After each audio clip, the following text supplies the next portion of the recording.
Yar me hearties, and welcome to Treasure Island. Stop that accent right there. This book covers. We are doing a Treasure Island. We follow the story of Jim Hawkins, a young lad from outside Bristol who winds up going on an epic adventure and finding buried treasure on a mysterious island after a pirate comes into his mum and dad's pub that they own and ends up being killed, of course, because that's the pirate way, and has a treasure chest upstairs that has a map that leads to the buried treasure. So, as of course, Jim wants to go on an epic quest to find it, and he enlists the local doctor, the squire, and they go off with a captain as well. They travel off to Bristol, where they run into the one-legged Long John Silver, and they enlist him to get them a crew, but you never know what side Long John Silver is actually on throughout this entire book, because he is extremely friendly to Jim, but very, very dismissive and stuff of the others in the party.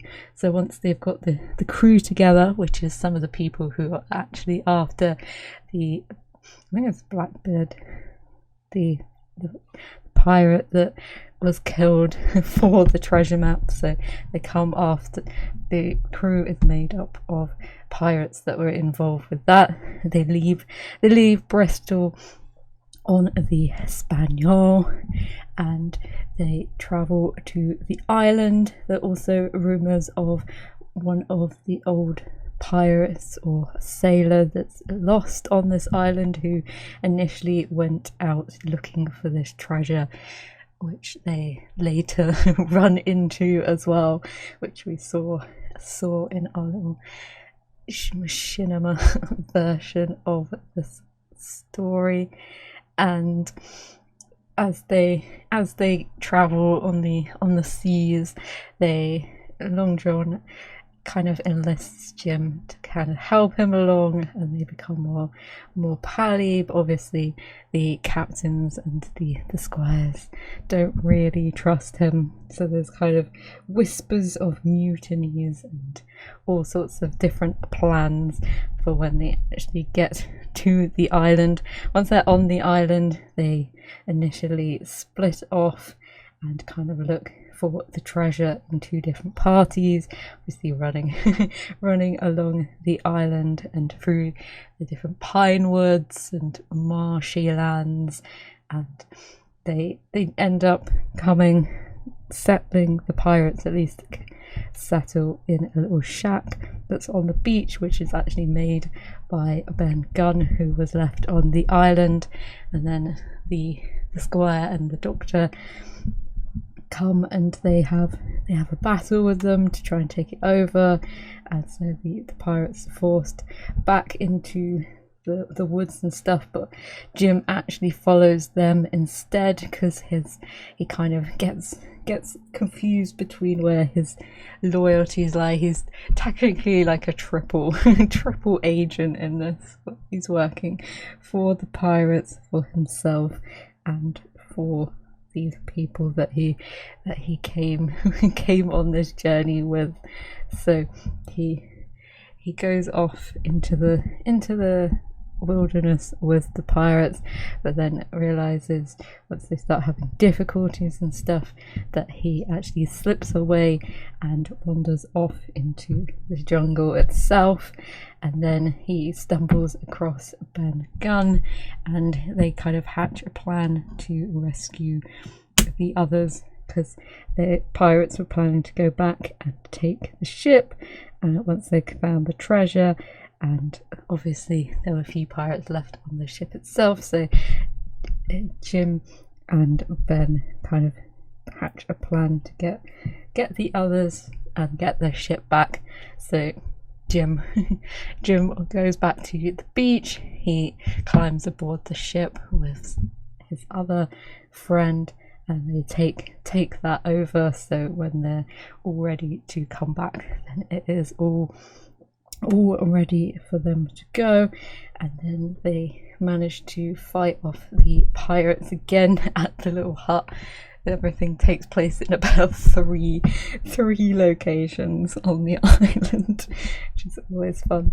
And then they manage to get the treasure, save Ben Gunn, and come back without any of some of the pirates obviously taken as prisoners, and then some are left on the island or murdered as well.